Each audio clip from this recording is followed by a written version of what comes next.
என்னுடைய நண்பர் GPS Robinson, நல்ல ஒரு தேவ மனுஷன், நாங்களாம் இணைந்து ஊழியம் செய்வோம், உங்களுக்கு தெரியும். அவர் ஒரு வேடிக்கையான காரியத்தை சொன்னார். கீழ்பாக் என்ற இடத்துல, கீழ்பாக்னா தெரியுமா, சென்னையில் மெண்டல் ஆஸ்பத்திரி இருக்கும், பைத்தியம் பிடிச்சவங்களும் அங்கே தான் ஹாஸ்பிட்டல் இருக்கும். அந்த ஏரியா, அங்கே தான் கல்லறை தோட்டங்கள் நிறையா இருக்கும் கிறிஸ்தவங்களுக்கு. அப்போது ஒரு முறை ஒரு ஒரு காரியமாக போகும்போது அங்கே ஒரு கடையில் ஒரு ஜாமான் வாங்கணும் அப்படின்ட்டு இறங்கியிருக்கார்.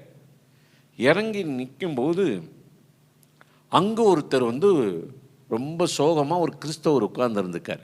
இவரை பார்த்த உடனே ஊழியக்காரல அல்லேலூயா, ஐயா ஐயா வாங்க வாங்க. எதுக்கு? ஒரு வாரம் வியாபாரமே சரியாக ஓடலை, ரொம்ப உடஞ்சி போய் உட்கார்ந்துருந்தேன், கர்த்தர் உங்களை கொண்டு வந்திருக்கிறார். இவ்வளோ தொலைக்கு வந்துட்டீங்க, ஒரு ஜெபம் பண்ணிட்டு போயிருங்கன்ட்டார். என்ன வியாபாரம் அப்படின்னா சவப்பெட்டி செய்கிறது. என்னதான்? சவப்பெட்டி செஞ்சு அடக்கம் அப்படியே வச்சிருக்காரு.